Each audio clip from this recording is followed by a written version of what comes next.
Hey, good evening, guys. Well, it's been a while since I did a video here, and to make it a short story here at the beginning with is it's been really dry.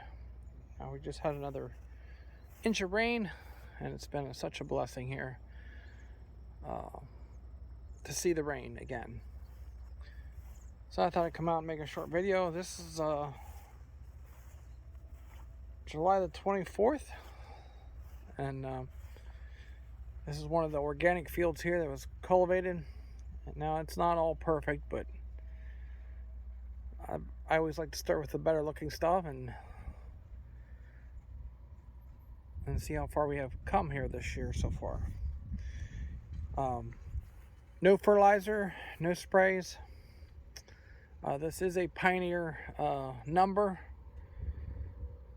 and it's probably at least 10 foot tall right here. Now, this is only just a small patch here, one of the fields that we planted, but population, I think it was 25.7 or something like that population, so it was lighter population, so you have a little bit of further spacing there. And the reason I did that was because of no nitrogen applied, no fertilizer, no manure, just virgin ground here. This ground sat for years and years and years, and I don't know if there was ever a crop right in this area, but I just thought I'd try one. So we're going to go around here and look at different spots here tonight after the rain. It smells wonderful out here with the corn just coming in here tonight, and it'll start pollinating tomorrow. So yeah, it will just start here tomorrow. The tassel should pop out yet tonight. I've seen a couple here already going on. But the ear comes out with the silk here, and then the tassel which drops the pollen, and I'll pollinate these ears. And then they'll turn brown, so they're ready to move forward now. So I'm going to go on down to another field here, and we'll look at some sunflowers and some soybeans, and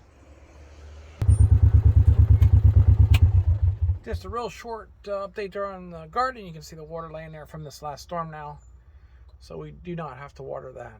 But tomatoes are coming on. We've been digging potatoes here off and on, and as we consume them, so we'll probably wait here another few weeks, then we'll dig that first row of potatoes. You can see they're actually where we started here on the end.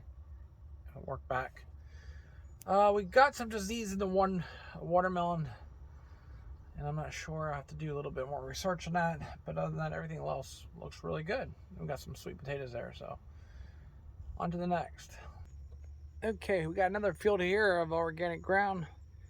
I have a real big problem with muskrats. They'll come out and they chew a whole stalk off, and this is where you see all the corn disappearing here. They go back there and they drag it into the creek, and if I could show you something, there's a lot of corn in the creek here just because they'll cut the whole stalk down and drag it over. So this is a couple places you can see where they chewed it right off, and all the way along the creek line. Now, that was something we didn't have to experience from the other farm. Well, at least I never seen them, but I caught two here tonight just looking at them. I was driving around before the rain. Right there you can see a bunch of the corn leaves right in that area.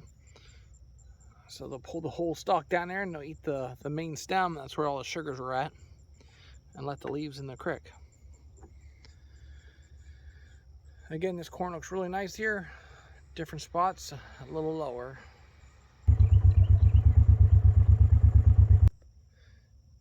One thing we can't control as farmers is the weather. So every time you see rain or anything comes from above, it's blessings.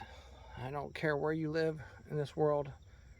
Any farmer, Christian or non-Christian, we still give God the glory in that, because yeah, without rain, we can irrigate, we can still pull water out of lakes, ponds, but once they dry up, we need water from above. So we always give thanks for that.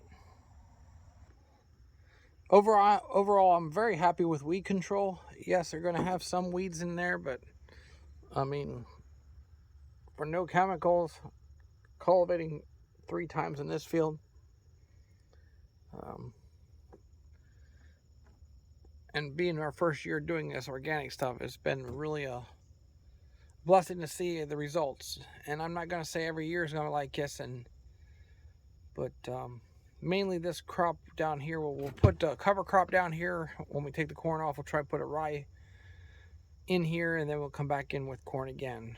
And being lower ground like this, you always run in that chance of flooding and stuff, so like that. But very good ground down here, but putting rye down for a cover crop, it's going to help hold the ground. I know some people, think it should be just to stay out of this area, but again, this farm is a gift from God, and we're stewards of the land, so we use it to our best of knowledge. We don't abuse it, and working the ground like this does not hurt it. We got barriers here from the creek and stuff, grass strips. Well, we're not trying to farm every inch of it, but it's better than letting weeds grow. I will definitely, like I said, put some kind of a cover crop down here, and then next year we'll probably try to roll the rye, maybe, if everything works out. If it doesn't, it's all depending on the weather and stuff and like that. Each year is different, so we'll probably just come back in and no-till it into corn again and see if we can get it up and running before the weeds get ahead of it. Okay, I just wanted to give a short update here on the sunflowers. A lot of these sunflowers, after we planted them, the ground did get dry, no rain for about 3 weeks. And then the ones where they did get moisture took off. I don't know if you can see the clover there, little leaves of clover, crimson clover underneath there, but some of the sunflowers are knee-high, and now that we just got some more rain, the other ones are starting to grow. So I just thought it was interesting. I love watching them grow. Again, you can see some water there laying in the where we plowed and had a little diversion ditch there. But that water will soak in really good here tonight. The deer love sunflowers, so they're constantly down here eating. But again, you can just see the clover popping through underneath that little leaf. Give it to the end of August and they should have full flower down here. Here's one more shot.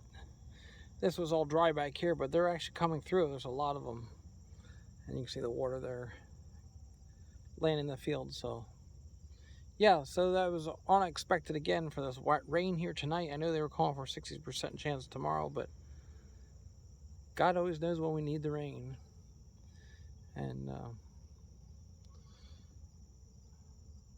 it was really needed in this area, and I know it's needed in many other different areas of the world. But sometimes we don't understand why one farm will get rain and the other will get rain, and God gives us all free will, and I think there's free will for the storms, where they flow and where they go. They don't just create problems for everybody, but somebody will correct me if I'm wrong. Okay, here's one of my alfalfa fields. You can see it's on the yellow side, and that's because it was dry and leafhopper. And leafhopper is a little bug that likes to suck the sugars out of the stems, the leaves, and put a lot of stress on it. Now, probably Tuesday or Wednesday I'll mow this. It's not going to be a high yielding alfalfa field. There is some that's a little taller than others, but only way to correct it is to mow it off. And we'll get a couple bales off of it and be happy. So I'm going to go and show you the other alfalfa field, and then we're going to go look at some soybeans, and then pretty much will wrap this video up. So I thought it was about time to do another video, and I just thought it was a good time here after a nice storm that moved through here, Pennsylvania, and We did have a little damage from the storm. Let's see, it was Friday night, I think it was. And that tree over there was the only tree I left in the hedgerow, and you see one of the limbs there got ripped back. But so that's organic corn you see standing there, and then Timothy field, and then organic soybeans up on top. So everything pretty much on that side of the road is organic at this point. And over here, this is organic alfalfa. That's why we don't spray for leafhopper. But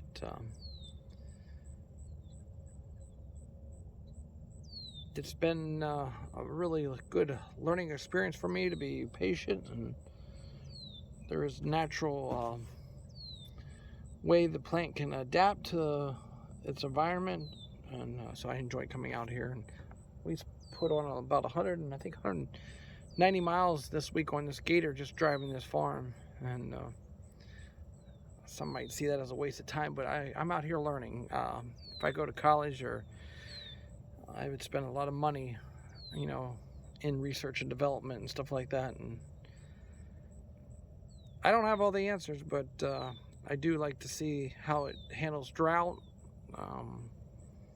Will it come back out of this? But the biggest cure I knew of was to clip it and then let the next cutting come back nicely. So we'll see how that works out. Let's go check out the soybeans, and then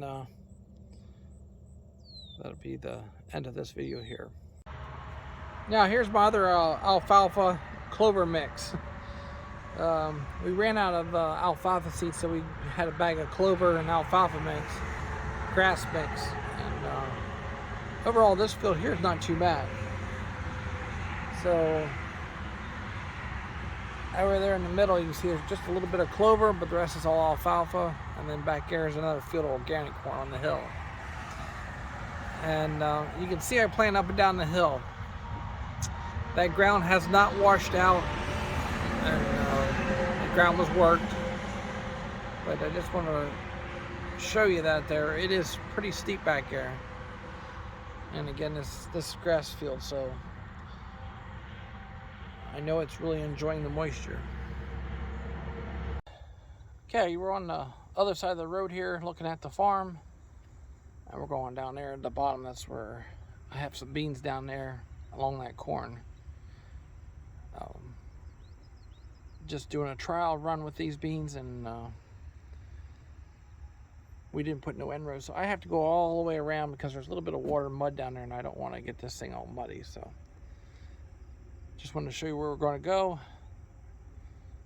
Just going to take a little bit of time to get there. Very peaceful out here tonight. Alright guys, well, I'm going to finish this video up here, and down here is some corn that we've been keeping an eye on. These are just along the edge here, so you can see there's some nice ears there. Even in there, some of them, most of them will have 2 ears on. But this corn has gone through a lot of trials here too. I mean, no rain, and when we planted this corn, I just got done buying a 6-row planter, and wasn't quite set up right, but we had it a little bit deep, I think, and it should have had a rodeo hoe ran across it, and that's a little thing that's busts the crust up on the ground to help push it through. But this corn went through some stress, and stressed corn always does really well, but you can push it to its limits. And then we had, right after that, we had over 2 inches of rain. We got done planting, and so it's just amazing it looks like this. So not all the corn here is perfect looking. I just like to show you some of the different things that I keep a real close eye on. And this here was at 35,000 population, I believe. So it's planted pretty thick. I have to go back and look at that stuff. I forget sometimes when I say something, but you can see it's a little taller. It was planted before I think a week before this one was, maybe 2, I'm not sure. Again, I gotta look back on that stuff. Here's some beans that we're doing a little bit of a trial with. 30-inch beans, and then over there, same again. They're almost up to my waist here, some places. A lot of beans down there, a lot of beans. Look at those pods, just loaded. Again, these are 30-inch, and we're gonna go over here to the 7.5-inch with a John Deere drill. So this was planted with the corn planter that I bought. This whole side here was planted with 30-inch, but just right here we're doing a little bit of a trial. And here again, they're nice and tall. A lot of pods loaded up in there.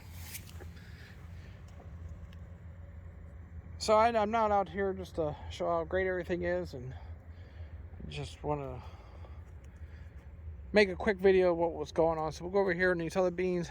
I did put a couple rows down here, 30-inch, and then everything else is 15. So, or no, 7.5. Sorry.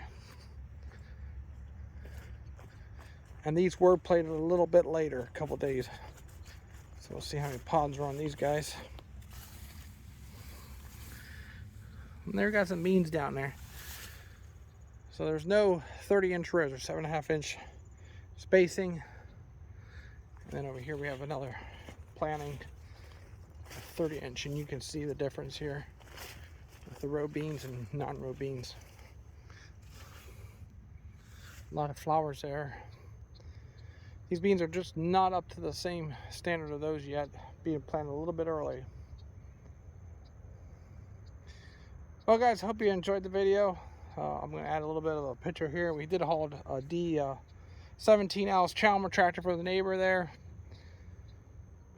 And other than that, we've been just waiting on God's timing here for rain, for the crops, and things are looking really good here in Pennsylvania on our new farm. So we count our blessings every day. Enjoy your evening, guys, and we'll talk to you later.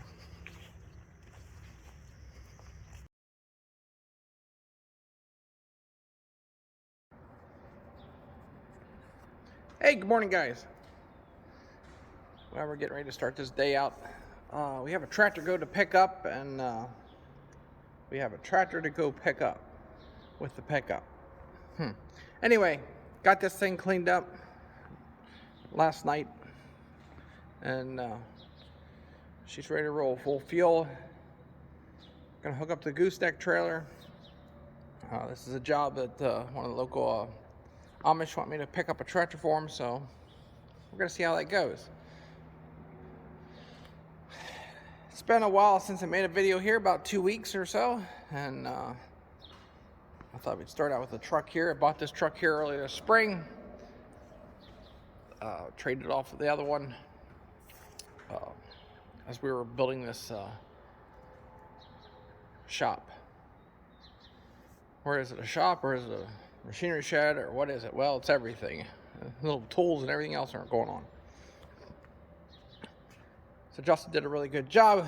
He even put some black shine on the tires and stuff. So the truck has right around 14,000 miles on it now. Not quite. Really haven't been driving it too much, just because if it's not making money, we don't put it out on the road. Fuel's been awful high in our area, but I really like the truck.